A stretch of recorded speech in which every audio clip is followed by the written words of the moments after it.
ঊনকোটি জেলার ফটিকরায় বিধানসভা এলাকায় গ্রামীণ পরিকাঠামো উন্নয়নে যুক্ত হলো আরও এক নতুন জনসংযোগ। গঙ্গানগরের নদিয়াপুর বাজারে নবনির্মিত দ্বিতল গ্রামীণ বাজার শেডের আনুষ্ঠানিক উদ্বোধন করলেন রাজ্যের কৃষি ও কৃষক কল্যাণ দফতরের মন্ত্রী রতনলাল নাথ। অনুষ্ঠানে উপস্থিত ছিলেন ফটিকরায়ের বিধায়ক তথা রাজ্যের মন্ত্রী সুধাংশু দাস, ঊনকোটি জেলা বিজেপির সভাপতি অমলেন্দু দাস, জনপ্রতিনিধি, পঞ্চায়েত প্রতিনিধি এবং বিভিন্ন সরকারি দফতরের আধিকারিকরা। নতুন এই বাজার ভবনে ব্যবসায়ীদের জন্য তৈরি হয়েছে আরও নিরাপদ, পরিচ্ছন্ন ও সুশৃঙ্খল পরিবেশ। একই সঙ্গে সাধারণ ক্রেতারাও পাবেন উন্নত পরিষেবা। উদ্বোধনের পর মন্ত্রীরা বাজার ভবন পরিদর্শনের পাশাপাশি স্থানীয় ব্যবসায়ী ও বাসিন্দাদের সঙ্গে মতবিনিময় করেন। স্থানীয়দের আশা, এই নতুন পরিকাঠামো শুধু বাজার ব্যবস্থাকেই আধুনিক করবে না, বরং এলাকার আর্থসামাজিক উন্নয়নেও নতুন গতি আনবে। উদ্বোধন ঘিরে নদিয়াপুর বাজারে ছিল উৎসবের আবহ। সরকারের এই উদ্যোগকে স্বাগত জানিয়েছেন স্থানীয় বাসিন্দারা।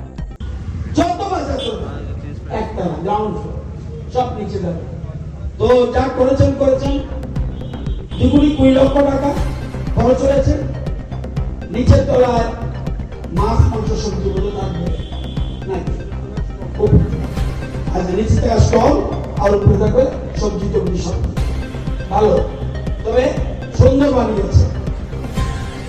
আমার তো মনে হয় 2 লক্ষ 3 কোটির উপরে যাওয়ার কথা, কিন্তু 2 কোটি সুন্দর রং হয়েছে। কজনের বাড়িতে সুন্দর রং আছে? কজনের বাড়ি? সরকারি টাকা মানে কার টাকা? আপনার, আমার টাকা না। কিন্তু আমাকে কিছুদিনের জন্য দায়িত্ব দিয়েছে, তুমি নেতৃত্ব চাপা, টাকা কার? জনগণ। এই ব্যাপারটা বুঝতে হবে। আমাদের সরকার এই 7.5 বছর যে ডেভেলপমেন্ট করেছে, একটু বলছেন, আপনারা জানেন এই 7.5 বছর খুব ঠান্ডা মাথায় বিচার করুন। আমি শুনেছি এখানে বাজারের দিন প্রচুর শুয়োর মাংস বিক্রি হয়, না আসেন কিছু না। তার মানে শুয়োর চাষ করে তারা মানুষ না।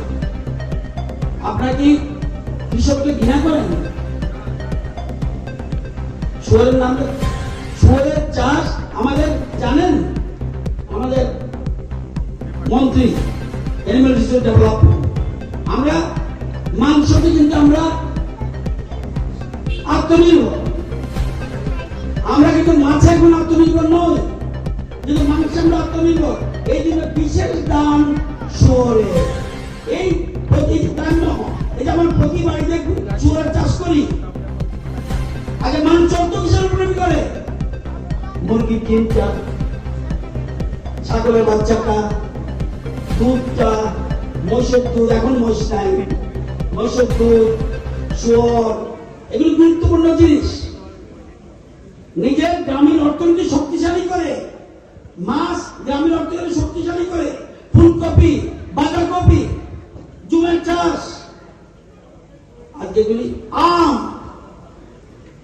সুপারি, নারকেল, এগুলি হর্টিতে ডিপার্টমেন্ট।